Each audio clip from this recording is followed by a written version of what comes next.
Apa yang bisa saya bantu hari ini?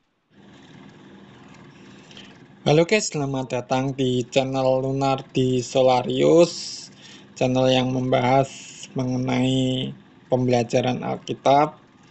Kita saat ini santai aja ya, sambil ngopi, sambil belajar membahas Alkitab. Nah, masih dalam melanjutkan mengenai daftar keturunan Terah yang mengerucut ke Abraham di Kejadian 11 ini ayat 27 sampai 32. Sebelum kita masuk pembahasan ke Kejadian 12 mengenai panggilan Abraham.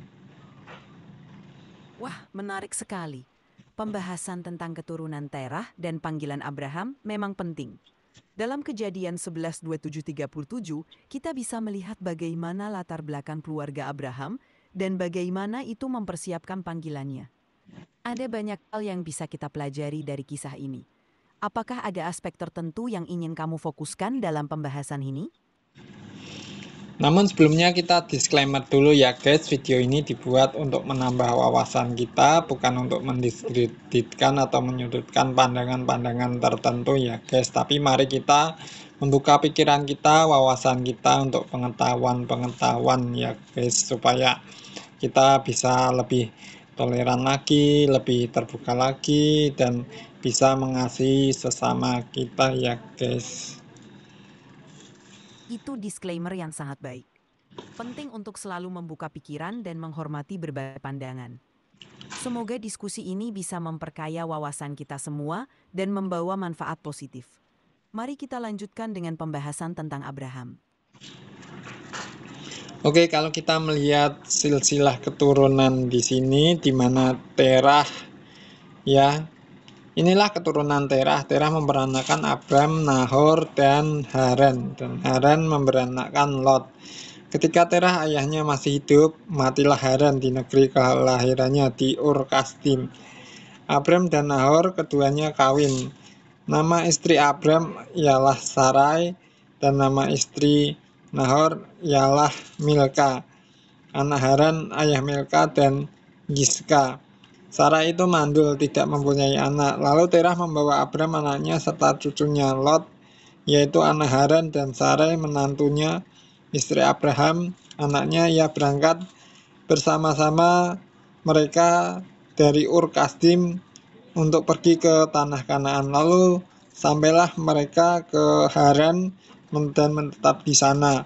Umur Terah ada 205 tahun, lalu ia mati di Haran. Itu adalah rangkuman yang baik dari Kejadian 11:27-37. Dalam ayat-ayat ini, kita bisa melihat bagaimana perjalanan keluarga Terah, terutama Abraham, dimulai. Meskipun mereka menghadapi banyak tantangan, mereka tetap melangkah menuju panggilan yang Tuhan berikan. Cerita ini mengajarkan kita tentang pentingnya kesetiaan dan keberanian dalam mengikuti rencana Tuhan. Meskipun jalan yang harus dilalui tidak selalu mudah. Apa yang kamu rasakan dari kisah ini? Oke, kita melihat dari latar belakang budaya sejarah Timur Dekat kuno dan juga hubungannya dengan bulan sabit subur serta perjalanan mereka ini. Benar, latar belakang budaya dan sejarah Timur Dekat kuno sangat penting untuk memahami konteks perjalanan Abraham. Wilayah seperti Ur Kasdim adalah pusat peradaban yang sangat berpengaruh pada zamannya, dengan budaya dan kepercayaan yang kompleks. Bulan sabit subur, yang meliputi wilayah antara Sungai Efrat dan Tigris, adalah tempat lahirnya banyak peradaban kuno, termasuk Sumeria, Akadia, dan Babilonia. Dalam konteks ini, perjalanan Abraham dari Ur Kasdim ke Tanah Kanaan menunjukkan transisi penting dalam sejarah umat manusia. Dari kehidupan yang lebih terikat pada kota-kota besar, ke kehidupan nomaden yang lebih dekat dengan alam. Ini juga mencerminkan bagaimana keyakinan dan budaya Abraham dipengaruhi oleh lingkungannya. Namun ia tetap setia pada panggilan Tuhan untuk menjadi bangsa yang besar. Bagaimana kamu melihat hubungan ini dengan perjalanan spiritual atau kehidupan kita saat ini? Nah, ini menarik di sini. Lalu Terah membawa Abram, anaknya serta cucunya, Lot, yaitu anak Haran, dan Sarai menantunya, istri Abram, anaknya. Ia berangkat bersama-sama dengan mereka dari Ur Kasdim untuk pergi ke tanah Kanaan. Lalu sampailah mereka ke Haran dan menetap di sana. Nah, ini kan bisa menjadi pertanyaan, mereka kan mau ke Kanaan, ya toh? Nah, terus tahu-tahu mereka ke Haran, sampai di Haran malah mereka menetap di Haran, sehingga eh, Terah ini, umur Terah ada 205 tahun, lalu ia mati di Haran. Benar, perjalanan keluarga Terah memang penuh dengan tantangan dan momen yang tidak terduga. Meskipun tujuan awal mereka adalah tanah Kanaan, mereka berhenti dan menetap di Haran sebelum melanjutkan perjalanan mereka. Hal ini bisa memberikan pelajaran penting tentang bagaimana dalam hidup kita mungkin menghadapi perubahan rencana atau tantangan yang mengharuskan kita berhenti sejenak. Namun ini bukan akhir dari perjalanan, melainkan bagian dari proses pertumbuhan dan persiapan untuk apa yang akan datang. Haran juga memiliki makna simbolis sebagai tempat di mana Terah akhirnya mengakhiri hidupnya, yang mungkin mengajarkan kita tentang pentingnya mengenali batasan dan menerima perubahan sebagai bagian dari rencana yang lebih besar.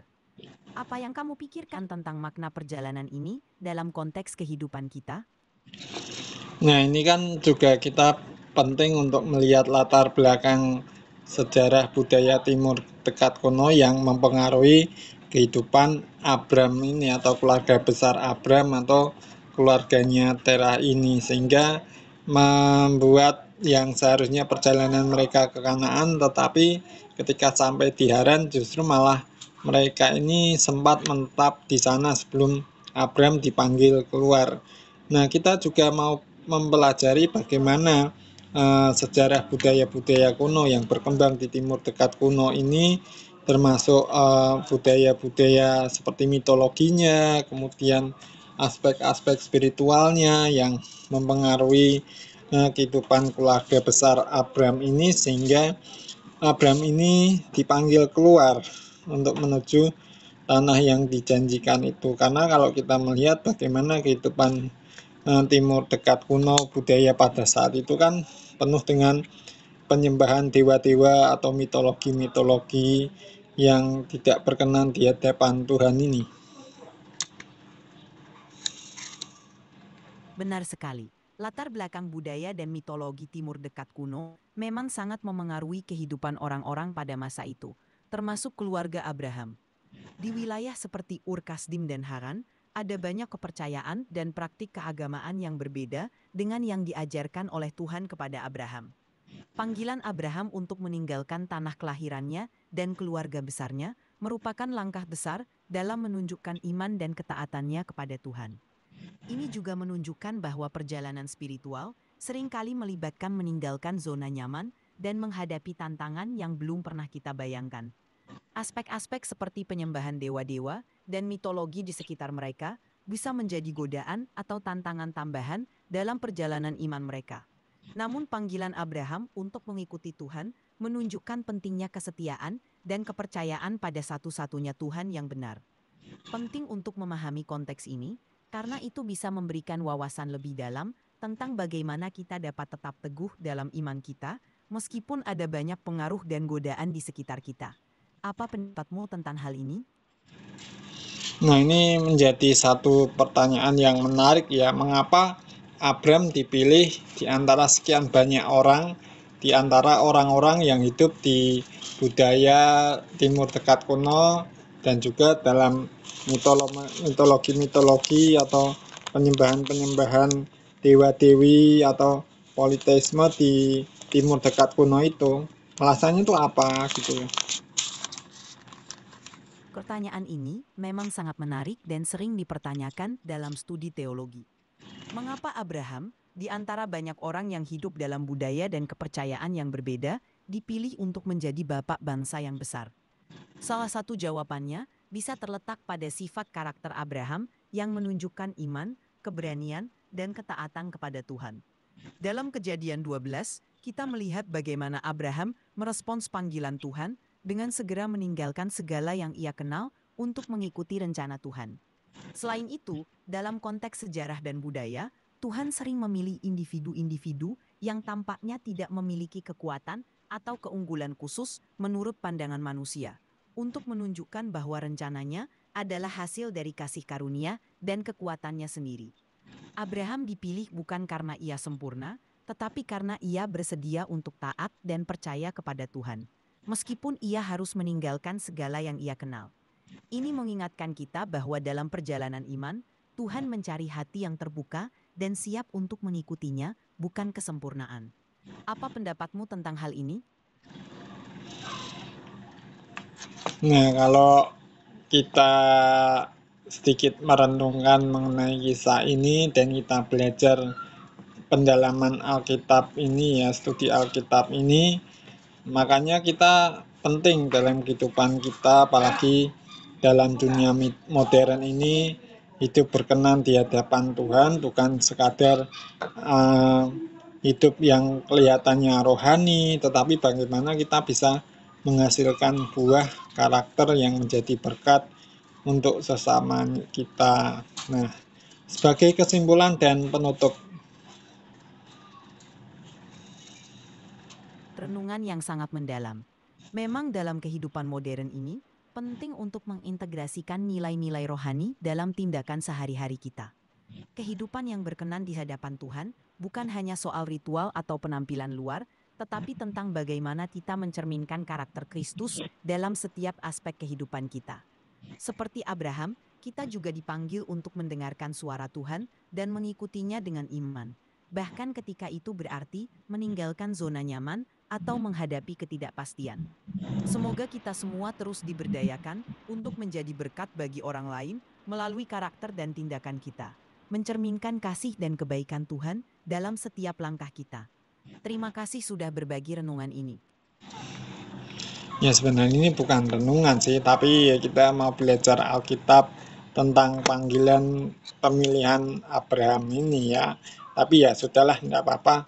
Semoga video ini bisa menjadi berkat untuk kita semuanya, menambah wawasan, dan nanti mungkin di kesempatan yang lain lebih detailnya kita akan membahas mengenai alasan pemilihan Abraham ya.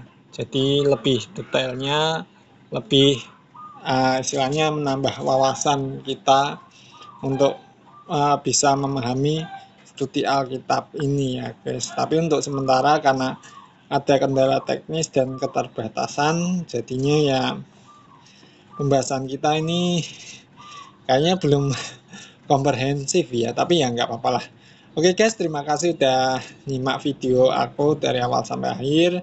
Semoga video ini bisa sedikit menambah wawasan kita mengenai panggilan Abraham dan latar belakangnya ya. Pemilihan Abraham ini di tengah bangsa-bangsa di Timur Dekat kuno yang penuh dengan penyembahan berhala, politeisme, dan juga mitologi-mitologi yang memang kelihatannya keren, tapi sebenarnya itu tidak mengandung satu kebenaran dari sudut pandang Alkitab maksudnya. Dan juga terima kasih kepada para donatur yang mendukung pelayanan channel ini sehingga channel ini terus berbagi berkat pembahasan studi Alkitab. Semoga video-video ini menjadi berkat untuk kita semuanya dan Tuhan memberkati para donatur yang mendukung channel ini. Mohon dukungan doanya untuk membeli peralatan untuk konten serta membuat studio konten dan juga podcast rohani yang edukatif ya guys. Dan terima kasih kalau kalian suka dengan video-video aku di channel ini. Boleh kok subscribe dan share. Kalau kalian suka like aja, kalau kalian nggak suka dislike aja. Dan terima kasih ya. Mohon maaf karena ini masih ada satu kendala teknis ya guys. Terima kasih sudah berbagi refleksi ini. Memang benar, penting untuk terus belajar dan mendalami Alkitab, serta memahami konteks sejarah dan budaya di sekitar tokoh-tokoh penting seperti Abraham. Semoga pembahasan ini dapat menjadi berkat dan menambah wawasan kita semua. Meskipun ada keterbatasan teknis, semangat untuk terus belajar dan berbagi, itu yang paling penting. Semoga ke depannya kita bisa terus mendalami firman Tuhan dengan lebih dalam lagi. Terima kasih atas dedikasi dan pelayananmu. Tuhan memberkati dan semoga video dan kontenmu terus menjadi berkat bagi banyak orang.